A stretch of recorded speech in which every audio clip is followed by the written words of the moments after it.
Columbia presents Our Miss Brooks, starring Eve Arden.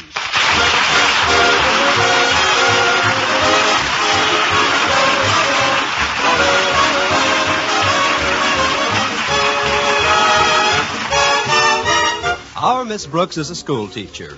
She's been teaching English at Madison High for about 5 years now. In spite of the fact that she doesn't make a lot of money, Connie is very fond of her work. In fact, in her own words, teaching school can be a very rich life for a young woman. That is, if she happens to be a very rich young woman. Of course, I'm not rich, but I am rather young and rather a woman, too. Which brings us to Mr. Boynton. He's the biology teacher at school, and a sweeter, kinder, more intelligent scientist never brushed off an English teacher to play footsie with a frog.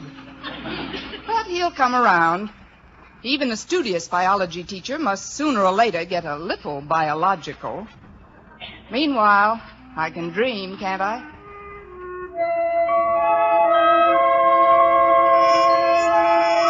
yes, Connie Brooks can dream. It's a few minutes before 7 in the morning, and Miss Brooks is fast asleep in the room she rents from Mrs. Margaret Davis. Fast asleep and dreaming. Oh, Mr. Darwell, this is too much. Miss Brooks, as principal of Madison High School, I insist you accept it. But a diamond-studded ruler. For what, Mr. Darwell? Because you have the nicest erasers in school. Why, Mr. Darwell, I didn't think you ever noticed my erasers. I'm also giving you Mr. Boynton, the biology teacher. Oh, Mr. Boynton. Kiss me, Miss Brooks.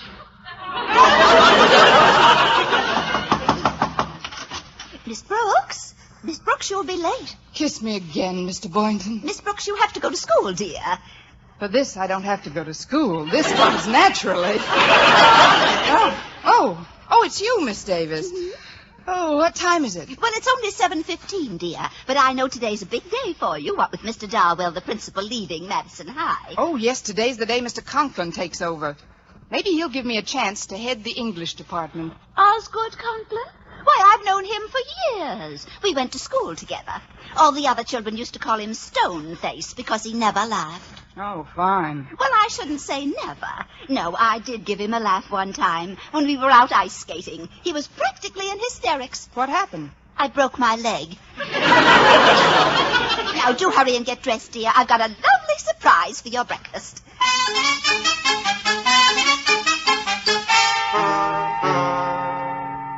You just sit down and drink your juice. All right, Mrs. Davis. What kind of juice is this, anyway? Pomegranate. Pomegranate? I was going to bake you a kumquat, but they were out of them at the deli. Now, here's the surprise. Here it is. Armenian pancakes. They've been setting for 5 days.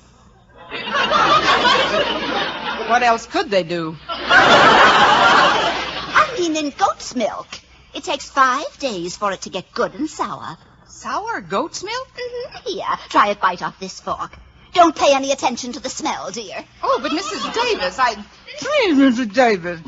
I'm too old to be hand-fed, especially Armenian pancakes. Now, tell me the truth. Aren't they delicious? Well, I don't want to hurt your feelings, Mrs. Davis, but if I were the goat responsible for this concoction, I would hang myself by my own beard. If you don't mind, I'll help myself to some cereal. Oh, Miss Brooks, it's a crime to throw out these pancakes. What's the crime, carrying concealed weapons? Now, you've got to have something for breakfast. Today's a big day for you. Let me whip up a few Swiss clam fritters. Look, Mrs. Davis. Yes, dear? If it wouldn't upset you to see it at the breakfast table, could I have some cornflakes? Well, everyone to his own taste. Gee, it's funny Walter isn't here yet. He knows I wanted to get to school a little early this morning. Oh, is Walter Denton picking you up again? Yes, my Chevy's still in the shop. I had a little accident Monday. I ran into a parked car. Oh, that's too bad. I hope you reported it to the police. I didn't have to. They were sitting in the car. Oh, that's good. Walter's a nice boy, although he's not too bright. You're right about that, Mrs. Davis. 16 years old, and he gets his heart broken every other week by some jukebox Cleopatra. Then I have to put the pieces together. You, Miss Brooks? Yeah, you know, I pat the little rooster on the head with my motherly wing and make clucking sounds. Well, how does he respond to that, Miss Brooks? Before the last cluck has died away, he's back in the hen house. Oh, well, I can't worry about Walter today. I've got to make a good impression on Mr. Conklin if I want that new job at school. Oh, that's Walter now. I can always tell him by the way he honks. Me too. He sounds like a heartbroken goose. Well, here goes, Mrs. Davis. Wish me luck. Oh, I do, my dear. And don't you worry about a thing. I wonder what kind of a guy Mr. Conklin really is.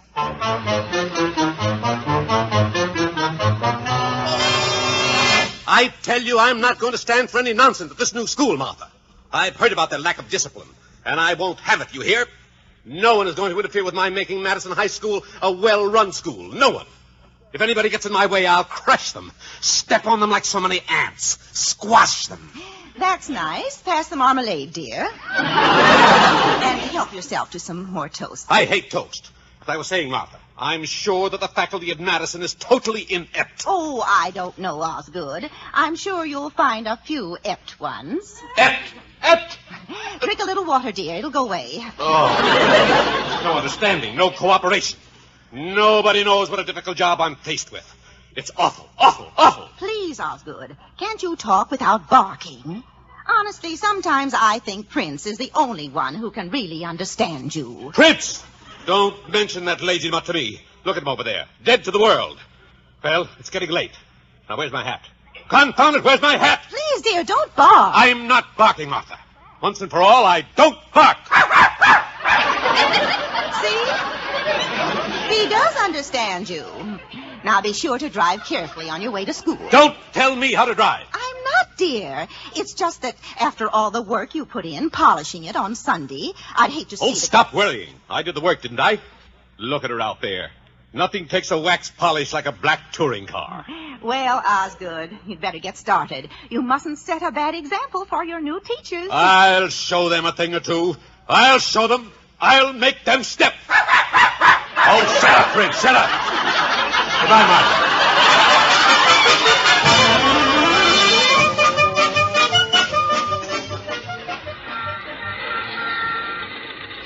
It's nice of you to pick me up like this, Walter. Oh, that's all right, Miss Brooks. It's the least I can do. You've been so sweet to me. Besides, there's something I want to talk to you about. A girl? It usually is, isn't it? Yeah, it's a girl, Miss Brooks, but this one's different. You mean she's stuck on you? Oh, not yet. That's what I want to talk to you about. I want you to help me get her stuck on me. Well, here we go again. Who is the girl, Walter? She's the baker's daughter, Penelope Miller. When I kissed her for the first time the other night, I knew she was different. But, Walter, you kissed a lot of girls. What's so different about Penelope Miller? She tastes like caraway seeds. Oh, grand. She's probably built like a pumpernickel. Now, look, Walter, I've got a lot on my mind today. Well, all I want you to do is help me write her a letter, Miss Brooks. You see, she doesn't think I'm mental enough. I can't understand it. And I figured, well, you being an English teacher as well as a woman, well, you'd know how to make her think that I was brainy. You know, intelligent. I hate to trade on just my sheer animal magnetism. You know what I mean? Walter, you are a little beastly in spots. But don't blame yourself. Penelope just doesn't appreciate yet that a man is a thing to be treasured. When will she appreciate it? When she gets to be my age. Oh, I couldn't wait that long, Miss Brooks. Oh, wait a minute, Walter. Just how old do you think I am, anyway? 35? What? 40? Walter! 45? One more bid and I'll throw you out of this auction. I'm sorry, Miss Brooks. I guess I'm not very mental at that, but you will help me out, won't you? I'll come over to Mrs. Davis's tonight and we'll write a letter together. What do you say? Well, I could... Walter, look out! That car! What car? That big black touring car! Big black touring car?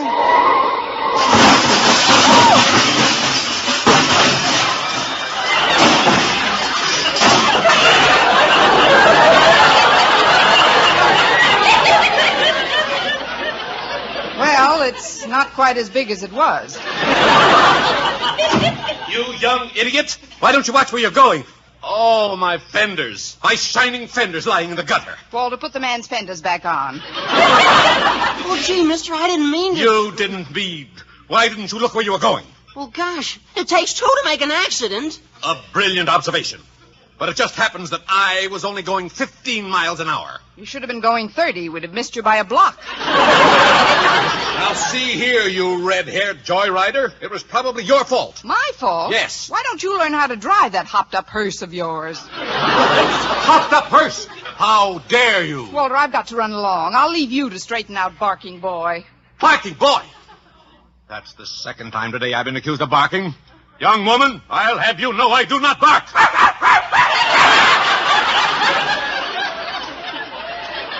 Who's your friend? Go home, Prince. Goodbye, Walter. And thanks for the joyride, Walter, if you'll pardon the expression. Oh, goodbye, Miss Brooks, and don't forget about tonight. Good riddance. That is one of the most offensive young women I've ever met.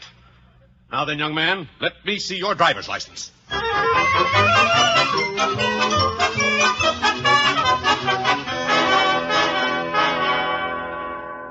Well, classes haven't started yet. Let me see. Pick up my mail first, and then... Oh, hello, Mr. Boynton. Hello, Miss Brooks. Isn't it a coincidence that we're in the same mailbox? Not an overwhelming coincidence. You see, your last name begins with the same letter mine does. Well, that's a start. You have such a quick mind, Mr. Boynton. Well, it is thorough. Personally, I think you tax it too much. Don't you think you need more recreation, if you know what I mean? Oh, carrying on my biology experiments is recreation enough. You don't know what I mean. Of course, I also collect stamps. That gets pretty exciting sometimes. Oh, it must. There's no end to the possibilities. Have you ever tried your hand at beadwork? Beadwork? No, I don't believe I have. Is it fun? Fun? Why, it just makes you tingle all over. And, of course, basket weaving can be exciting, too. Really? Yes, if we're both in the same basket. Well, so much for the world of sports.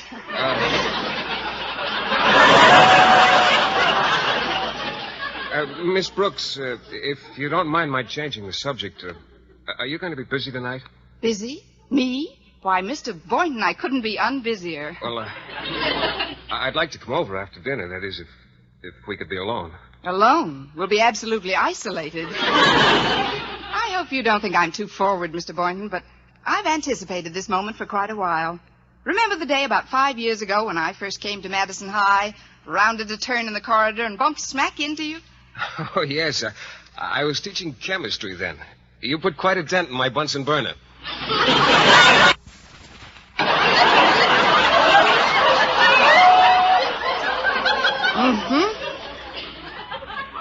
You know, that was the day that I first suspected that we'd be more to each other than just fellow faculty members. Oh? When were your suspicions confirmed, Miss Brooks? Oh, on our very next date, when you took me to lunch 2 years later. Gad, you were a fast worker. I don't blame you for kidding me, Miss Brooks. I guess I'm not much of a whirlwind romantically. Then most scientific people aren't. Mm-hmm. You see, the study of evolution alone tends to slow down any of the more intemperate reflexes. Mm-hmm. You must realize what a tremendous period of time was involved before the single cell divided itself in the sea and adapted itself to the land and air. Mm-hmm. Countless centuries passed before lower forms of life assumed their new shapes. Generations before the mammal family produced the ape family, and before the ape family produced the human family. What have you been waiting for me to do? Slip back a notch? I'm sorry.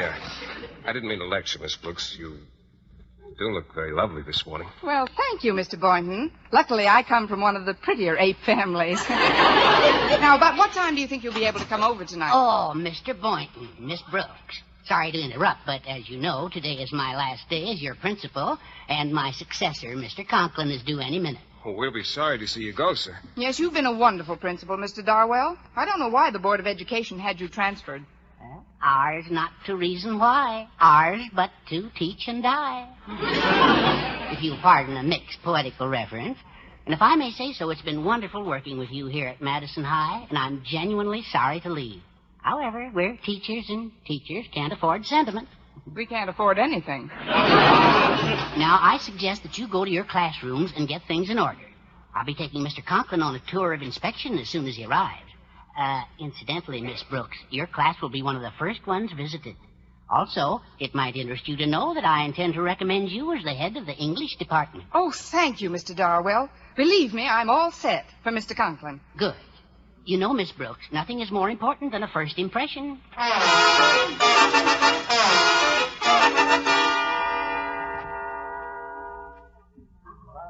All right, class, let me have your attention now.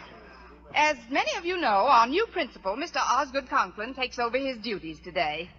So if he should drop in here at any time, there's no reason for any of us to be nervous, self-conscious, or head of the English department. We'll just go on in our normal manner. Now to take up where we left off yesterday. Pardon me, Miss Brooks, but Mr. Conklin and I just happened to be passing by and... Oh, I come right in, Mr. Darwell. This way, Mr. Conklin. Mr. Conklin, this is our Miss Brooks. How do you do, Miss Brooks? Glad to make your Wait a minute. Thank you, Mr. Conklin. I'm glad to make your acquaintance a minute, too. You two have met? Well, we sort of ran into each other this morning. Yes. Oh, so this is the young lady in the accident you told me about. Mr. Conklin, I have an idea. Now, why don't we skip English and drop in on... Mr. Darwell, now that I know just who Miss Brooks is, I'm particularly interested in watching her conduct her class.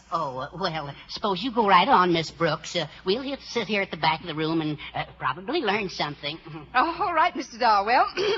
Now, class, I'm going to read some lines to you, which I'd like you to... I'd like you to... Well, I want you to tell me who... I'd like the name of the author of the following stuff. So faithful in love, so Conklin in war. So dauntless in war. Never was there a knight like young Lochinvar. Hands, please? No hands? Well, you've all got them, you know. Just look at the end of your sleeves. Oh, there's a hand. Winona. I can always depend on Winona. Who wrote those lines, Winona? I don't know. I just want to leave the room.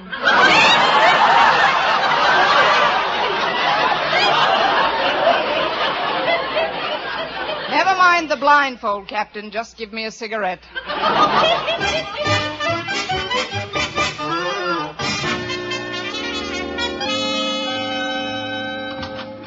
Hello, Mr. Boynton. Oh, Miss Brooks, come right in. Well, if you don't mind, I'll stand by the door. Biology labs make me nervous. I just dropped by to see what time you're coming over tonight. Tonight? Yes, one of my students is stopping by. I promised to write an intellectual letter for him to a girlfriend he's trying to impress, Penelope Miller. Penelope Miller? Yeah, she tastes like caraway seeds. Anyway, if you'll just let me know what time you can make it, I'm not sure about tonight at all right now. I'm quite worried about Violet. Violet? Yes, the white mouse I use in some of my experiments. Now, steady, Violet. Steady, dear. I'm just going to hold you for a minute. Mr. Boynton. You know, I don't like the feel of her stomach. Mr. Boynton, if It's lumpy. Well, but Mr. Boynton, you told me at the office this morning... frankly, Miss Brooks, at that time I didn't know about Violet's condition. You understand, I have to... I know. You have to sit up with a lumpy mouse. Violet's been awfully cooperative. Obviously. But she's terribly peaked lately. I don't know what it is. I think I better have a look at her cage. Hold her a minute, will you? Miss Brooks, you dropped Violet! She attacked me! Miss Brooks, get down off that desk! I can't. I see her. She's under that table, Mr. Boynton. I'll get her if you just stop that screaming and let go of your skirts. Get her. And this, Mr. Conklin, is our biology laboratory. Where we... Why, Miss Brooks, what are you doing on that desk? And where's Mr. Boynton? He's under the table with Violet. Violet. So that's what goes on in the biology laboratory of Madison High. Oh, but Mr. Conklin, I'm sure we can So expect am I. Very sure. Come, Mr. Darwell. I'll be back when Violet is out from under the table. Oh, no. Yeah, I've got her, Miss Brooks. Oh, the poor thing was scared to death. Here. Oh, look at her. Isn't she sweet? Isn't Violet a beauty? Ravishing. And may I tell you something else, Mr. Boynton? What's that? You make a lovely couple.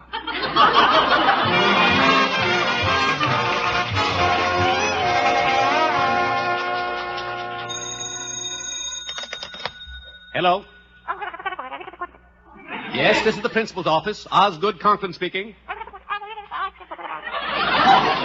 Who's this? Who? Mrs. Davis. Margaret Davis. Oh, the girl who used to go ice skating with me. How's your leg? What's that? You want me to come over tonight? Well, my wife is visiting her mother tonight. I might be able to... you say there's a teacher living here that you want me to meet, Miss Brooks?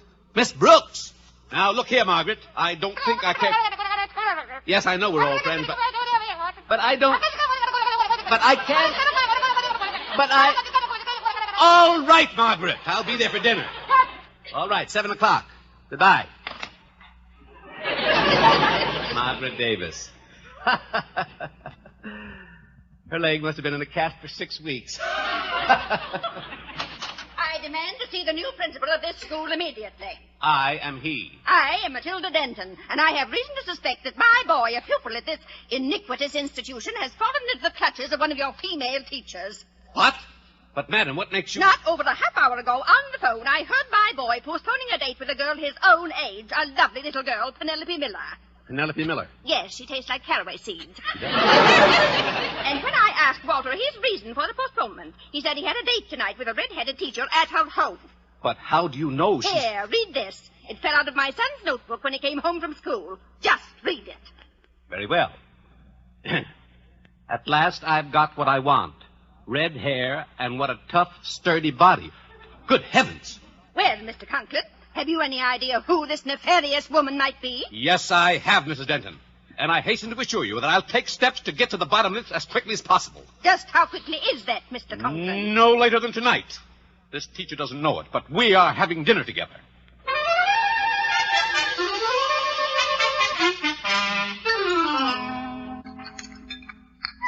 Well, Osgood, how did you like your dinner?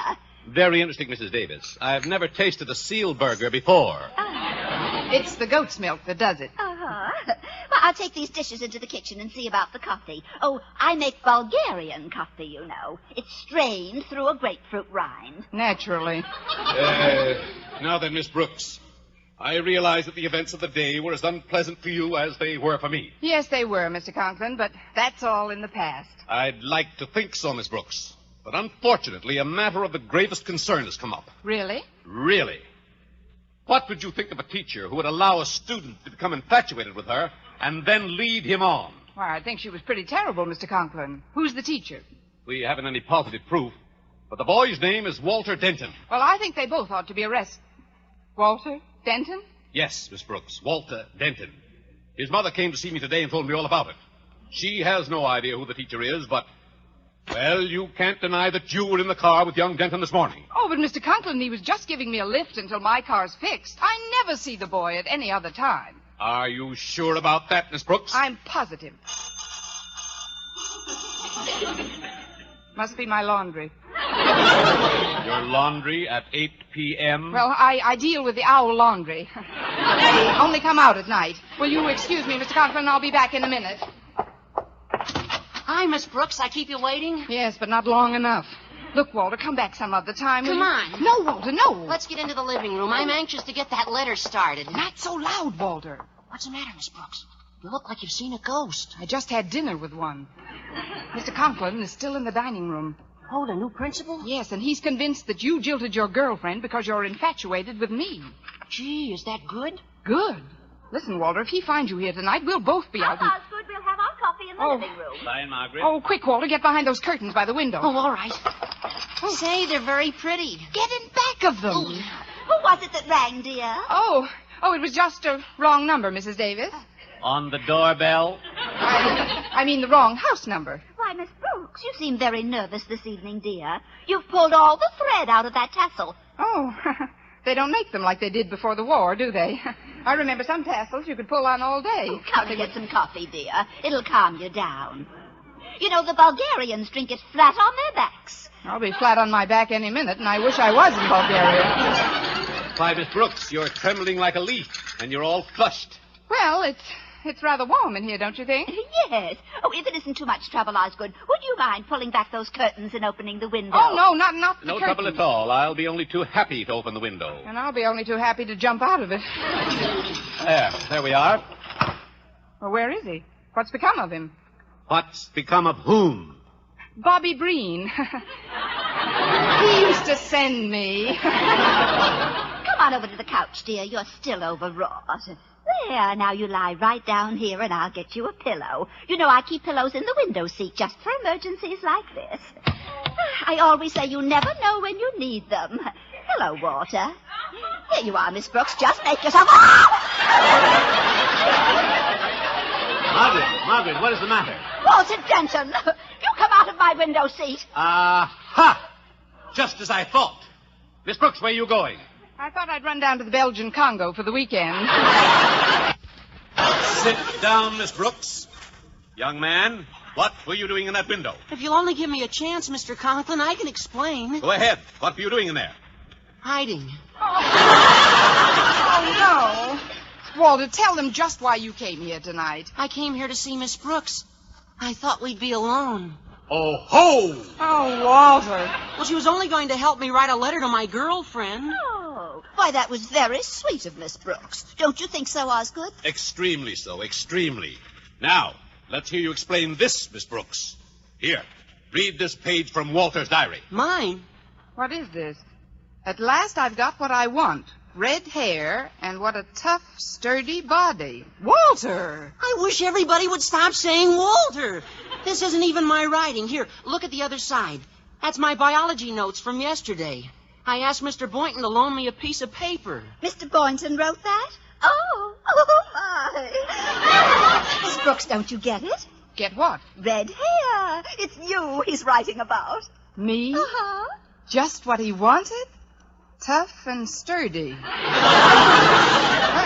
I am strong. Surely you're not pleased, Miss Brooks. I'm not? I'm not. Good evening. The front door was open and Oh, hello, Mr. Boynton. I thought you said we were going to be alone, Miss Brooks. You too? What's happening around here? Haven't you heard? I've been made queen for a day. Mr. Boynton, I'd like to know whether you wrote this or not. Let me see it, sir. Yes, I wrote it. It was supposed to go into my diary. What's wrong with it anyway? She is strong, and I did work hard to get her. Mr. Boynton, please, not in front of everybody. It took 23 generations of crossbreeding to get a red-backed mouse like that. Red-backed mouse? Mouse? Oh, amazing. Well, Miss Brooks, I'm afraid I've done you a grave injustice. You most certainly have, Mr. Conklin. You've placed your own meaning on unfortunate incidents. But... You've accused me of misconduct with no proof whatsoever, and you've acted in general like a narrow, bigoted, unfair person. But, Miss Conklin, I never want to see you or talk to you again as long as I live. Not even about that job as head of the English department? Mr. Conklin, I've done you a grave injustice. Let's sit down on the love seat and talk this thing over, shall we? Well, we'll take it up first thing in the morning, Miss Brooks. I've got to be getting home now. Come on, Walter. We'll take the bus together. Oh, we don't have to take the bus, Mr. Conklin. I've got my car outside. Your car? After our collision this morning? Oh, after I left you, I hit another car, and everything snapped back into place. Well, good night, all. Good night, Walter. Good night, Walter. Good night, Osgood. Good night. Good night, Mr. Conklin. Well, now there's just the three of us, Mr. Boynton. Mrs. Davis and you and I. Gee, it's a beautiful night. Look at that moon streaming through the windows. If one would just take a hint, there'd just be two of us. Two of us and one sofa. I said if one of us would take a hint.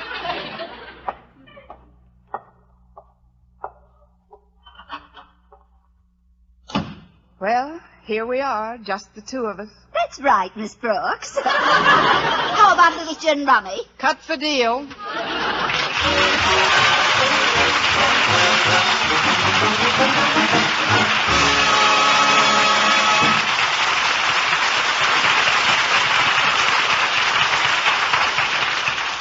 Well, I blitzed Mrs. Davis 3 across, but I'd rather have lost to Mr. Boynton. He's certainly naive, my little biology boy. But though he's shy, he's glad of eye, and I'm sure he'll soon realize that the greatest thing he'll ever learn is just to love and be loved in return. Good night.